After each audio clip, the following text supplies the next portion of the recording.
This program is rated PG. It contains themes and scenes which may not be suitable for very young audiences. Parental guidance is advised. Be advised that the views and opinions of the hosts and guests do not reflect those of the station.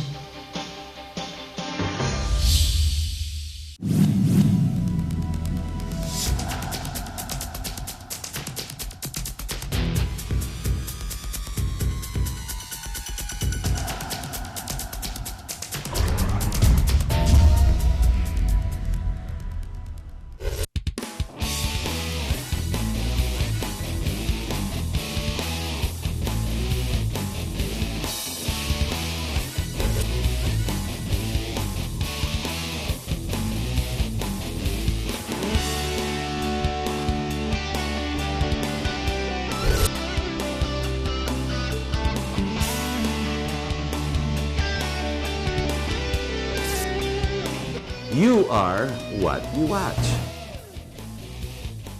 Hello, my name is Harriton Wadka. Welcome to our program. We are now in the mood for change. We are in the mood for We are in the mood for reform. We have a new president whose ears are open, whose mind is very open to all sorts of ideas, from the traffic to agriculture, even to mining, from the customs, taxation, etc. But we can only do so much if the proposals are weak or traditional, because after all, many have tried and all have failed. But where exactly are we when it comes to taxes? Is it abusive? Is it regressive?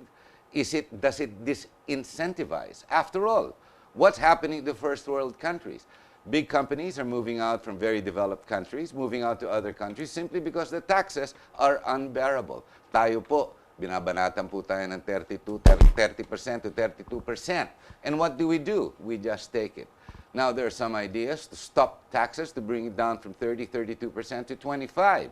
Of course, President Noynoy didn't want to do that. He needed more money for the government. For what purpose? To save? To be in the tier level 1? What? AAA triple rating? For whom? Hindi natin makain po yan. Ang isa pang rekomendasyon lumalabas ay wag na natin i-tax sana, taasan na lang natin sales tax. What are these issues? Today's topic is a recommendation. It's a little bit off. Well, how do I describe this? Naiiba. And with us, we have Rene Azurin. You've seen him here on TV with me. He's Professor Rene Azurin, who has helped government in many policy formations and a consultant at that for many other ideas. Hi, Rene. Let's talk about taxes. Hi, You wrote in one of your articles just recently, which moved me and which you agreed should be discussed. Should we have income tax vis-a-vis or versus carbon tax? Maybe you can introduce the concept. Well, as you mentioned, there's a lot of talk these days about tax reform, no?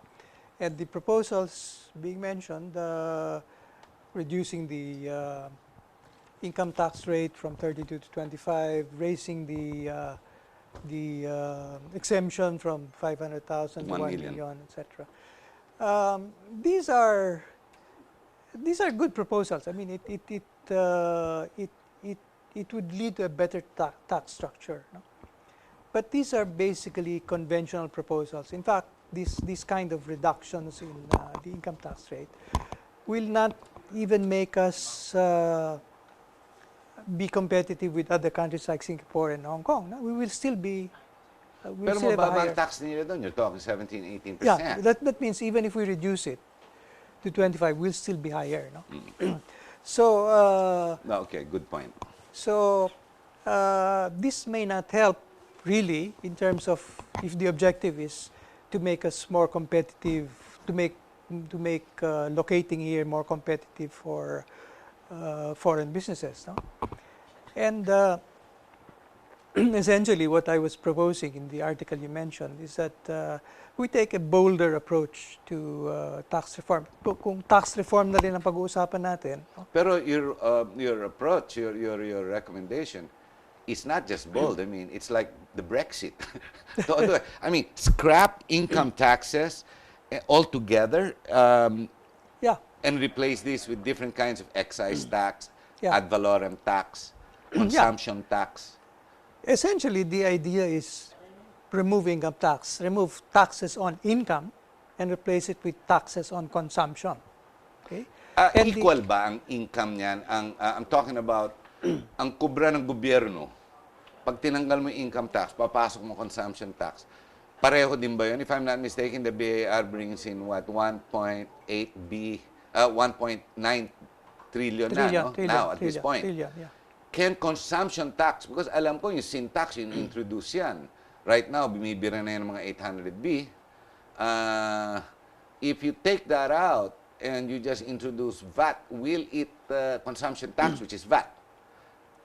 Patas ba yan sa kaya ng 1.9, 1.8 trillion? Well, there are many kinds of consumption tax. VAT is one of them. You have vehicle tax, road tax, property tax, sales tax. You're not saying all tax, just income tax ang tatanggalin. Tatanggalin, yeah. Based on carbon. Sige, please continue. Well, the logic is essentially that it is an income tax is a disincentive, because you're basically taxing people because they earn an income. In other words, because they are productive. You're penalizing is what you're saying. They are productive, therefore they make an income.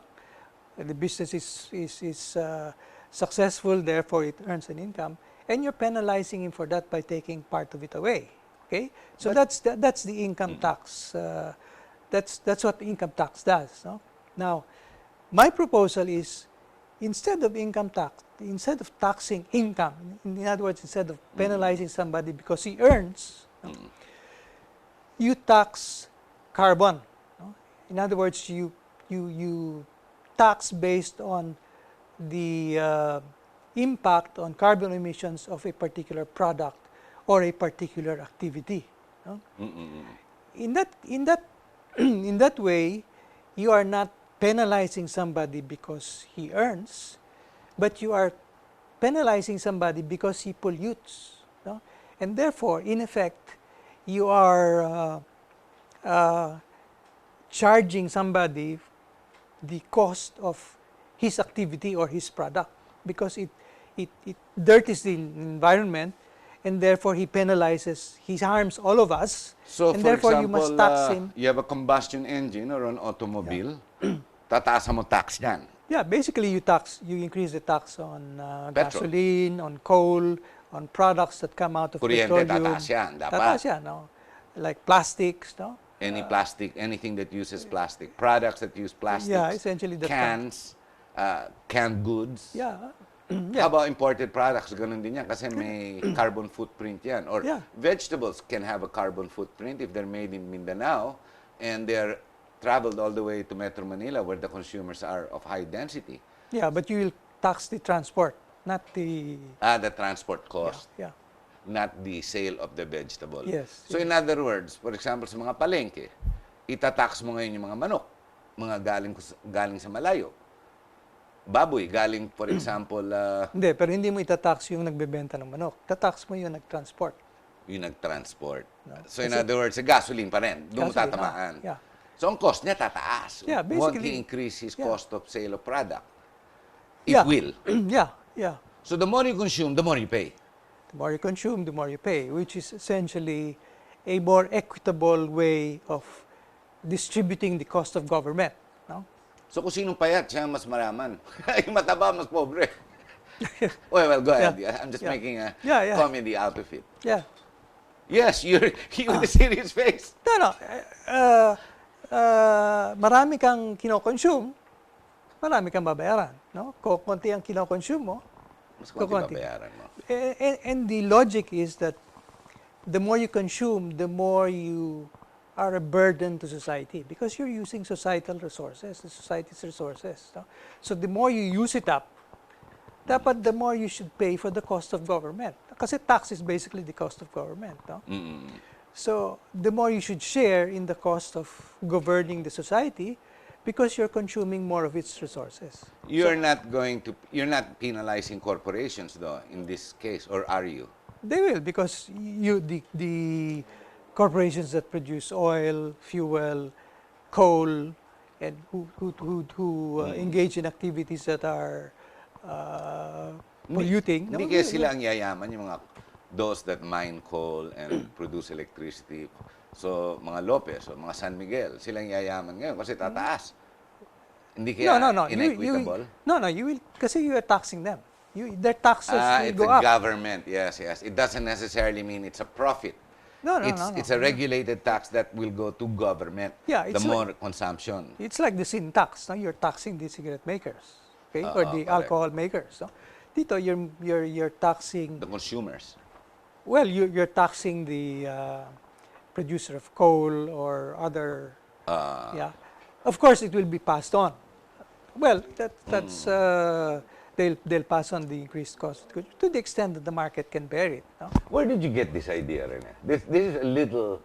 I have not read carbon tax replacement anywhere. In fact, I tried Googling it. Wala akong masyado nakita eh. Nahihirapan ako. In fact, have you worked out a measurement, a metric system of how much to charge? Hindi pa naman. Hindi pa naman, It's but just basically an idea. Yeah, but the arithmetic is very simple. No? I mean, you just tell me how much you want to raise. No? For example, if you're raising 1.4 trillion in income tax, if you want it to be revenue neutral, you want the revenue neutral. No? Then we can compute based on the sales of coal, of gasoline, and all of these products that we want to discourage. No?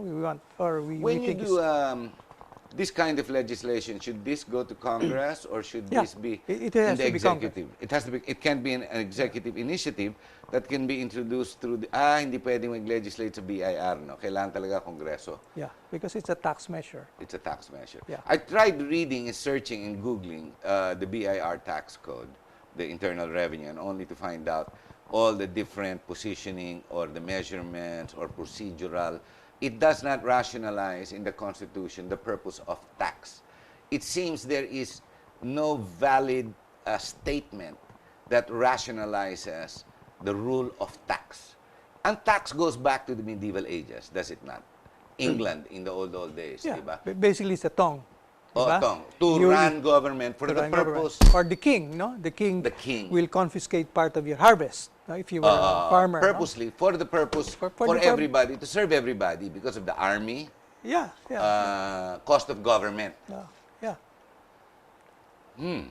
And you're now using the measurement on consumption, which is carbon footprint, Yeah. to replace Income the tax. measurement of income. Yeah. Bali, in effect, instead of a penalty on earning income, it's a penalty for polluting. Oo nga. No? And this way, you incentivize those who will use less consumption on carbon.